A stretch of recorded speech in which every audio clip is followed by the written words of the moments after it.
It's your boy Big Baby Miller here. Listen, we knocking on all bums. First it's gonna be Dylan White, if it's gonna be Joseph Parker, but you know who got the story right? Mr. Boxing Today. You check him out. He got all the latest news on the heavyweight division. And if you don't know me, you soon will, because I'm kicking everybody.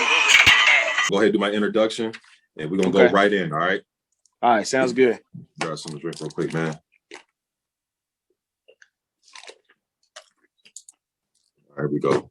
All right, heavyweight boxing fans, what's the deal?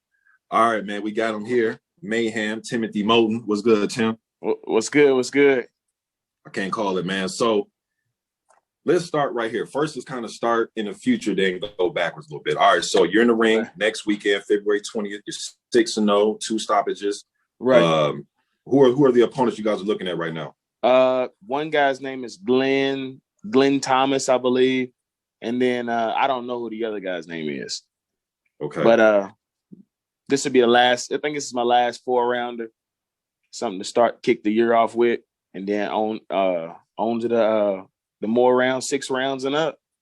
Right. Then you get into the Jamal Woods and Jonathan Rices and the John Boldens and Jamal Woods, I've heard that name, Jamal Woods. What's his name? Grover Young. They've thrown a couple. They've thrown a couple of guys at me already. Yep. So in that level right there, man, from a fan's perspective, oh, that's a bum. But it's like, dude, when you a prospect coming up, man, those guys got experience. So they might have lost 40 fights and won 17, but that's 57 fights of experience. Man, you know what? You can't, and that's experience that you can't buy. You can't buy, man. The first, I think, when I got the first taste of like professional experience was my first fight, Francois Russell. This guy had like 27, 28 fights or something like that. This is my first pro fight. You know, I had came back. I had only been training for like 3-4 months on and off. And I was just ready to make the move. The National Golden Gloves was earlier that year. And I was ready to make the move. I jumped in there and I just noticed the difference between, you know, me not having a headgear, no tank top, you know, it's stuff that I had to get used to. And I understood that. That was one of many lessons that I've learned, you know, being a professional fighter. And that's why now today I'm not so pressed on moving so fast. You know, I want to learn, get these guys that I'm supposed to be beating, you know, beat them and learn so I have longevity when I get to the top that I want to be at. And what's so crazy is, man, I actually know who Francois Russell is because he fought Jamal Woods twice, and then he fought Craig Lewis out of Detroit. And took them to decisions. So that's why when I look at records, I tell fans, man, you got to look deeper than just the box record. Actually dig into it, see who they took the decision, see who couldn't get them out of there. And then that's how you can gauge this prospect to this prospect. You know what I mean? So I definitely get it, man. And good luck on Saturday the 20th. Now, you out of the home of champions, man. Louisville, Kentucky. Now we talking Marvin Hart, Ali, Jimmy Ellis, Carl Morris, Hugh Ross, Marvin Hart. I mean, James Pritchard, who fought in the 80s and 90s. Yeah, so what is it like coming out of Louisville? Greg Page too. Greg Page, who was tried to come out of that Ali mold. Yeah. Greg Page actually beat one of the Minnesota guys, man, Scott Ledoux. Really? Pretty bad too. Yeah. So, but coming out of Louisville now, is that added pressure or is that more motivation for you? It's been motivation for me from the beginning. You know, when I started boxing at 12, I didn't hear about the guys, but when I got, you know, deeper into it, 13, 14, 15, all I would hear was guys like James Pritchard, Greg Page, Muhammad Ali, Jimmy Ellis. I would hear about these guys, Marvin Hart, once I dug deep into it. And I call it my Mount Rushmore of Louisville, Kentucky boxing. You know, you can't mention boxing without mentioning one of those guys' names. Those are the heavyweight greats. We had a heavyweight stable. So it's motivation for me because I want to put my face with those heavyweight greats. You know, when you mention boxing, I want you to mention Tim Moten. You know, you Mayhem, you know, he's up there with him too. You know, the guys in the 80s and 90s knew about Ali, Page, Pritchard. I want the guys from the 2000s and on to know about Mayhem Moten, Greg Page, Ali, you know? Mm-hmm. And shout out to Marvin Hart, man, because he actually gave Jack Johnson an opportunity. Yeah. You know what I mean, back in them days, that was pretty much unheard of. So yeah, man, a lot of great heavyweights to come out of the great state of Louisville, man, or Louisville, Kentucky. Now, what got you into boxing, man? So in the beginning, my pops, I wanted to play football. So I played running back and linebacker as a kid. And I had my growth spurt around 11 or 12. I got kind of big, taller, chunkier. And I wanted to lose weight so I could continue to run the football. There was a weight limit. So what my pops did, he took me to the gym, and I started in the beginning of summer, and I trained all summer, and I had one fight. You know, he was like, I want you to have a fight, because my pops used to fight back in the day. And he said he wanted me to have a fight. So I had a fight, and I lost to this guy. And I didn't like losing. I'm just competitive. So I came back, I lost to him again. And then we fought one more time, and I was like, all right, this is it. You know, I fought him, I beat him, I liked the way it felt. And I had beat him in the Junior Golden Gloves tournament. And so once I beat him, I beat another guy, and I ended up winning the tournament. And just getting that trophy, that Junior Indiana Golden Gloves champion jacket, you know, just getting that notoriety for winning for just me. It was just something that I couldn't mimic, you know, that feeling of getting that title, that belt. I even won best boxer of the tournament that year. And, you know, so that was even added, you know, feeling great. So I knew that football wouldn't match it. So that's when I kind of, you know, my eyes and my love switched to boxing. So that sense of that accomplishment made you want to keep going, dig deeper, and stay at it. Yeah, because it's me. It's not, I mean, it's a team, but it's me fighting. Definitely, because there is no timeouts. There is no 30-second breaks. There is, you know, none a teammate can come in for you. You know what I'm saying? I definitely get that. So before the AJ camp, you're at home. Was it June 1st of 2019? You kicking back like most of us on a Saturday night, watching Andy Ruiz versus Anthony Joshua. You're a smaller heavyweight as far as height goes, right? Height and reach, a smaller heavyweight, right? What do you think Ruiz was effective of doing in that first fight, being that you're a shorter guy and you were later in AJ's camp? But just before we get to that, what do you think he was able to do from your point of view? I think the reason that Ruiz beat Joshua was it not only was what Andy did, but it's what maybe how his camp and Joshua was feeling. You know, he was on top of the world. You know, he's built like a Greek god. You know what I mean? He's got that build. You know, he looks the part. So when you seen Andy Ruiz, I think it was a little bit of underestimation, you know, when he coming into the ring. But what Ruiz does really well, and what I've learned to patent and I use in the way that I fight, is he throws when people are throwing at him, because you have to when you're fighting a taller guy. He gets close enough for himself to throw, and he throws when he's being thrown at. So if you notice the first knockdown, Joshua was attacking because he thought Ruiz was hurt.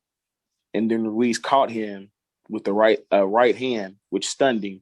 And then he keeps going. That pressure, you know, he's not used to having somebody pressuring.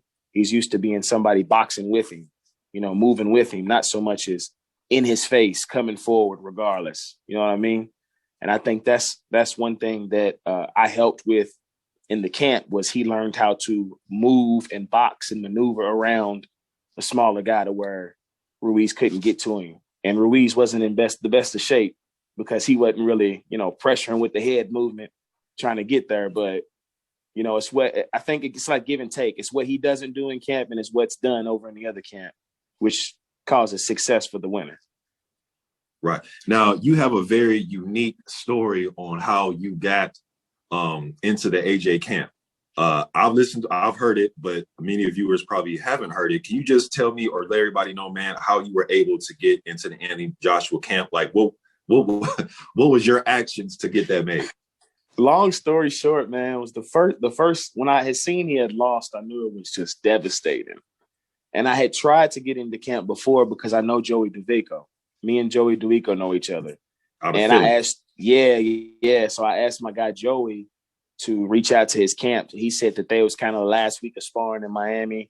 They wasn't bringing nobody else in. So I said, okay. So I figured my name kind of got thrown up then. After it happened, I reached out to Eddie Hearn and to Anthony Joshua. but I knew that these guys have mega followings, so I knew it wasn't going to get seen. So what I ended up doing was I had everybody spam Joshua and Eddie Hearn's page that were supporters of me. And what I did was I jumped on Google and found the Vladimir Klitschko fight. And on this picture, they have a number above everybody's head, and they list who they are and what they do for Joshua. So what I did was I got the person he was consoling the most for after the win. It was his best friend. His name is David Ganza. We call him KD, King David. And I reached out to him. His following wasn't as big as it is now, but you know, it was enough to where if I inboxed him, I'm pretty sure he was seeing it. And he's seen it. And I inboxed Eddie Hearn again. And I guess he mentioned it to Eddie Hearn.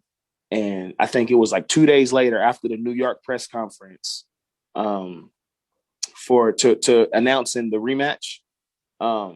Eddie Hearn messaged me getting on the plane to London and said, we'll be in contact. And from then it was history, man. They asked me if I could be on a plane in a week and a half, 2 weeks. I was on a plane and over there for the whole camp. That's what's up, man. And I heard, was it Brian Jennings was in that camp? Yeah, Brian. So the first leg of sparring partners was me, Hussein Muhammad, Elvis Garcia. Then we brought in Brian Jennings. Then they brought in Andrew Tabiti. They brought in Derek Chisora. They brought in Tom Little. Was Ajit Kabiel in that camp? No, he was supposed to come, but he didn't come. He was supposed to come, but he didn't come. All right, so you get there. It's the first day you guys get to throw hands as far as you and AJ. You guys get to spar.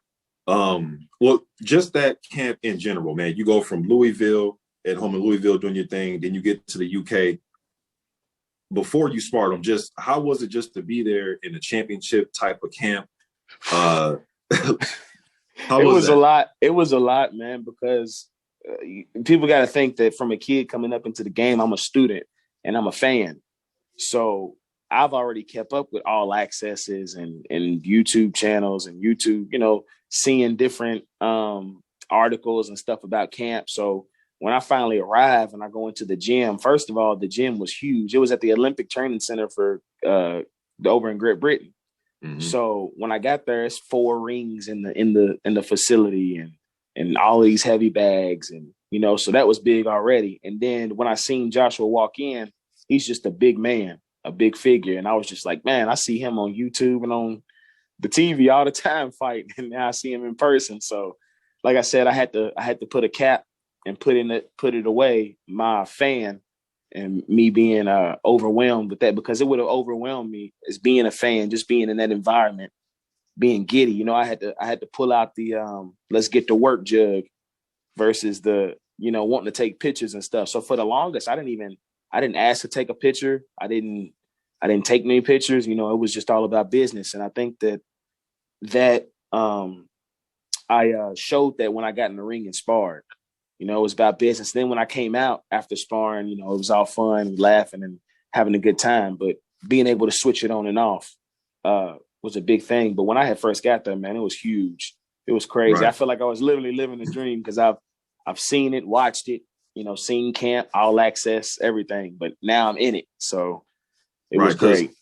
Because I've heard of guys, you know, they get to those type of camps where it's a champion or former champion is well known.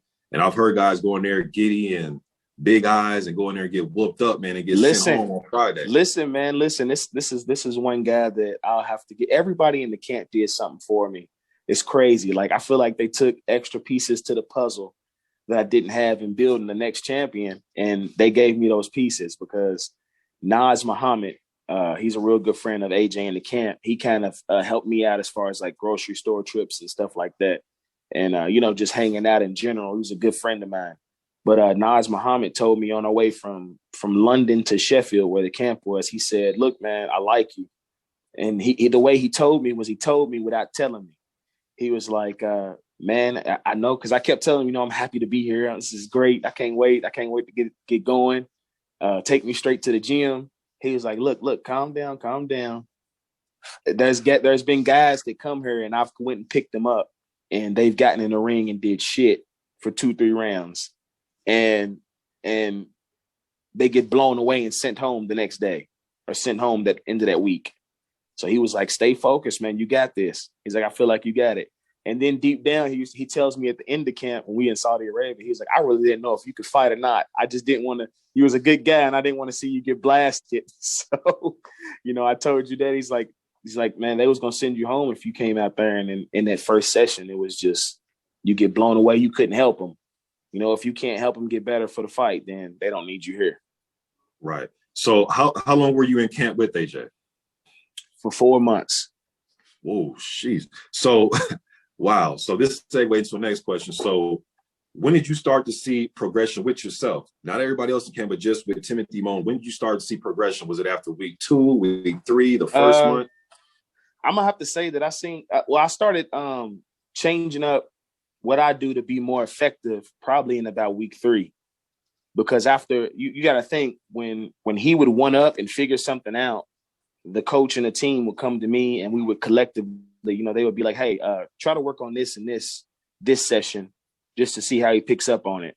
So then they would tell me that after let's say the sparring session was on a Monday and we sparred on that Monday, and they tell me, okay, next sparring session, let's try to fix this and do this and this. So what I would do, instead of just listening to it like other guys may do in camp and go back to the hotel, mess around, maybe not make it to the gym for that whole week, Tuesday, Wednesday, Thursday, until that Friday we sparred again.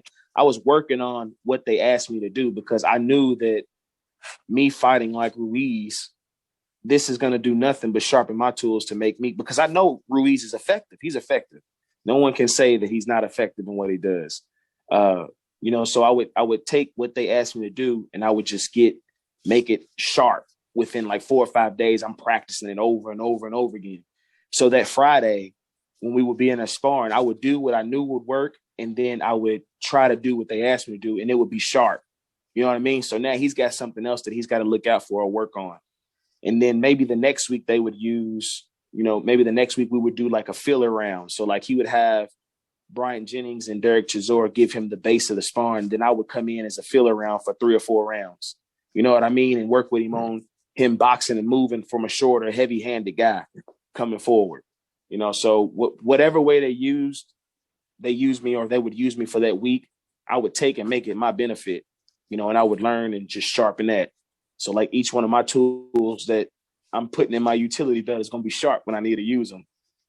Yeah, and I definitely think you were a good pick, man. When I first heard you're going over there, and I was like, man, he got fast hands. He can, roll with shots good, come back up with counters. I thought he was a perfect guy to bring to camp. Now, speaking of camps, have you been offered any other spots to come in and help other fighters, or you just really just doing you right now? So as I know, this, it's about dimensions.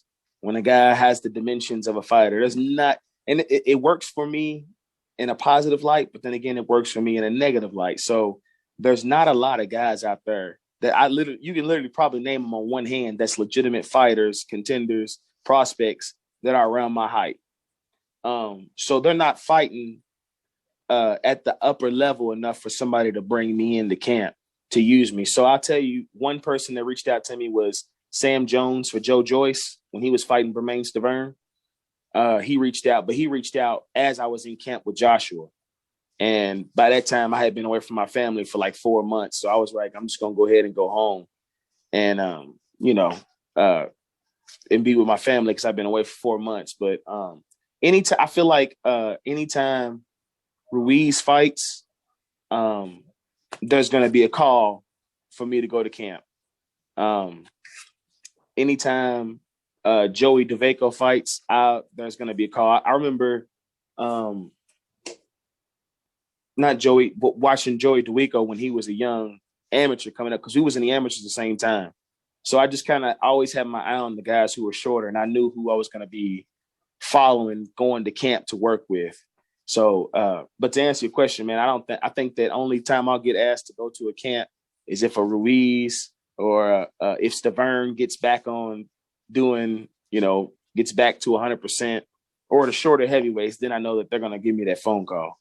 Right. And shout out to Joey DeWeco, man. You talked about you follow him in the amateurs. He was a damn good amateur. He won like 14 national championships. Man, that dude was killing the game, man. I remember watching him. He fought in the under 19 the year before I did. He's a little bit older than me.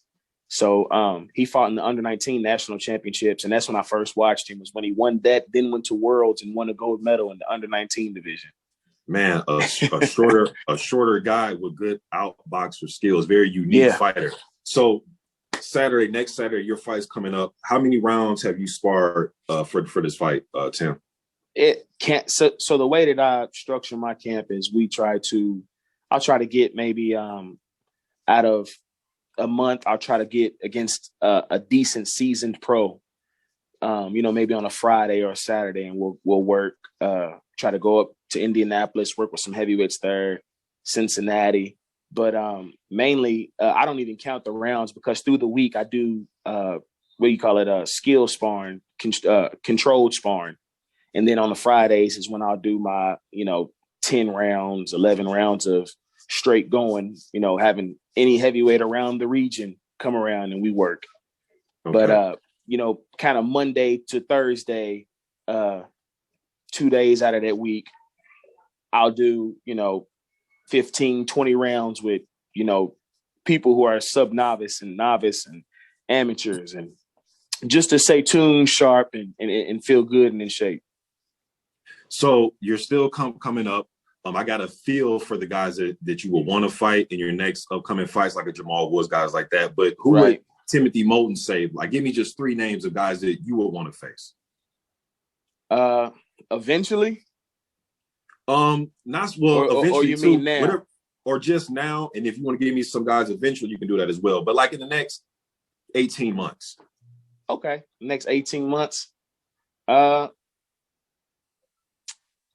I think that in the next 18 months, I'd be, like you said, the Terrell Jamal Woods and the Grovers, and got a guy named Dale Long that I was supposed to fight, and a couple of them guys in the beginning. But eventually, I'm pretty good at seeing who's going to be in the. I always say that boxers in the heavyweight division, maybe in all divisions, there's seasons. So this season is the Joshua, the Jermaine Franklin, that top 25 guys. This has been their season. But in a few months, maybe even a year or two, those new season guys are gonna come through. I think I'm gonna be a part of that season. So eventually, the Jared Andersons, the Michael Coffeys that we see on TV, the Darmani Rocks, and those guys. Eventually, I want to be able to mix it up with some of them guys. And once I get to that level, I love to fight. So it's gonna be fun to be able to mix it up with them heavy hitters. And you call it seasons. It's funny because I call it the new wave. And it's funny. I've been on YouTube for 11 years now, and it's around that usually it's around that Olympic time is when the division kind of turns a little bit. You know what I'm saying? So it's always like that 4 or 5 year gap where it turns a little bit, man. A few more questions before I let you go, Tim, and get back to putting that work in the gym. We got to fight. Well, there's there's 6 more heavyweight fights, but I'm gonna talk about the notable ones for this month. All right. Next week, we got Dominic Brazil taking on Otto Wallen. What's your thoughts about that, man? I think Otto Wallen's gonna beat him. I think Dominic Brazil kind of ran his course. I think this is it's a chance for him to get back, and he'll fight as hard as he can.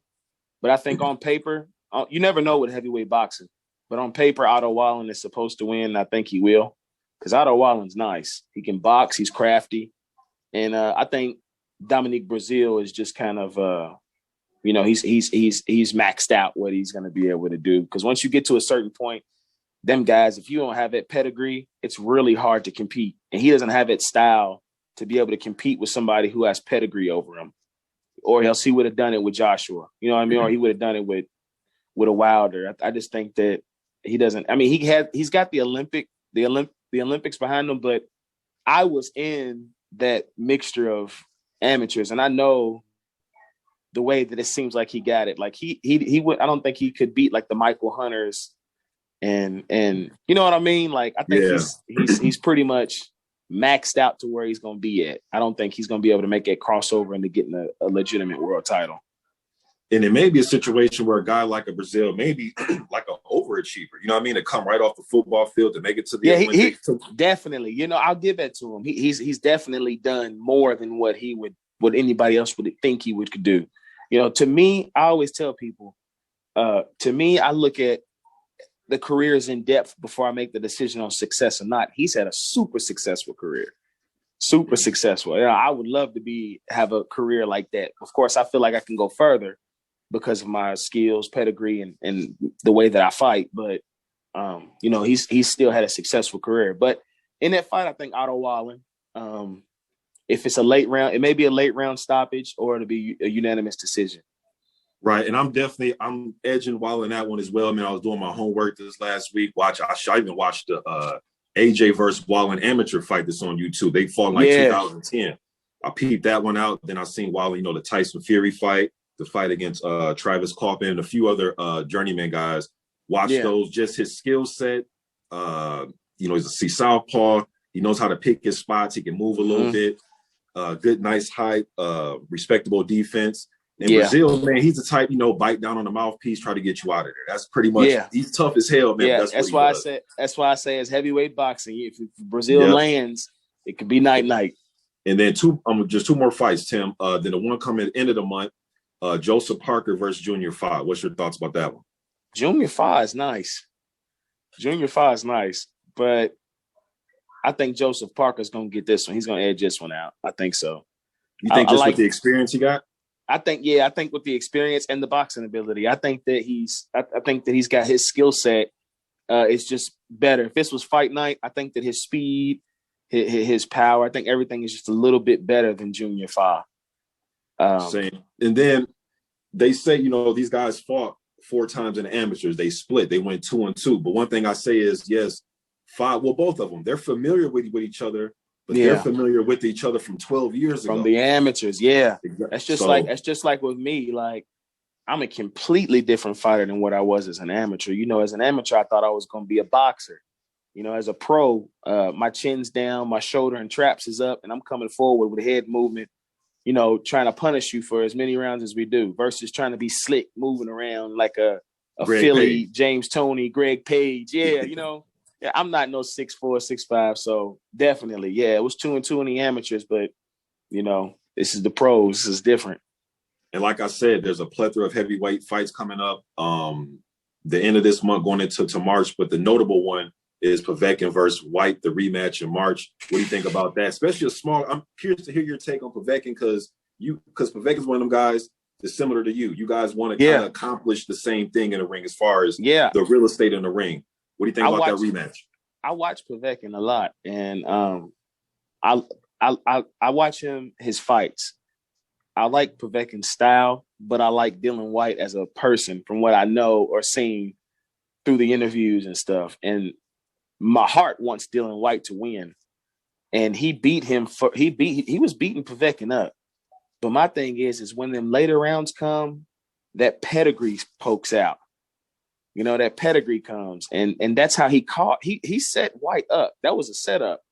He set him up. He was setting him up all night for that shot, and he threw it a few times and he missed, but he kept throwing it until he caught him. And I don't even think White knew that he was setting him up or his corner. You know what I mean? You gotta have a team, and you gotta be able to find out when people are setting you up. And I think it looked like he was setting him up. So I'm gonna have to go with It's a toss-up for me, 50-50. I don't know what Dylan White's going to show up, and I don't know what Povetkin can show up because he can grow old. You know how they say you can get old overnight. Exactly, and this rematch is kind of weird, man. One thing I will say, now, for the same reasons you like White, I like him. The personality, talk shit. We need those type of boisterous personalities, right? Yeah, we do. But we do. The technical side, I think he has a good jab when he wants to use it. He can bang with you.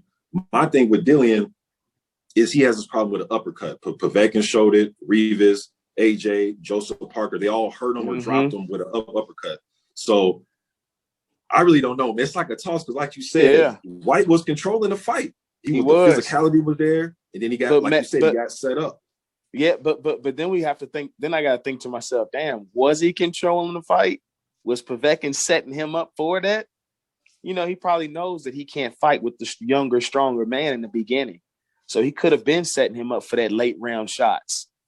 But I don't know if that was his game plan or not. If it wasn't, then I don't know. That's a toss-up. That's a good fight. I'll be definitely tuned in for that one. All right, Tim. I appreciate you joining the show, man. Thank you for having me.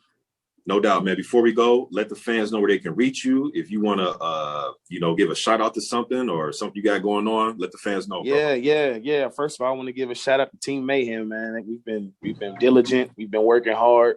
Been trying to put together things for the people to keep my face in mind, because I'm trying to bring that old school fun to watch boxing back. Not trying to say I'm bringing it back, but I want to be one of the ones that helped to bring that Orlin Norris, David Tua, that style of having fun watching boxing. You guys can follow me at Mayhem_Moten on Instagram. It's Timothy Moten on Facebook, and Mayhem Moten _92 for Twitter. Man, yeah, just thanks for Mr. Boxing Today. Definitely. I'm glad to be on the show. No doubt. Let them know, man. The shorter heavyweights ain't dead, man. You gotta let them know that. They're not dead. Short heavyweights ain't dead, man. We coming back. We got me, got the young bull, Dakari Scott. You got man, we coming, man. We coming up. Tonight you got George Arias, who's fighting on the ShowBox. George Arias too, yeah. You have the Dominican kid out of the Bronx. You know what I mean? So yeah. Y'all check that out tonight. But Tim, man, I appreciate you coming on, bro. Whenever you got a fight, anything going on, let me know. I'll get you back on, bro. Yes, sir. Yes, sir. Take care.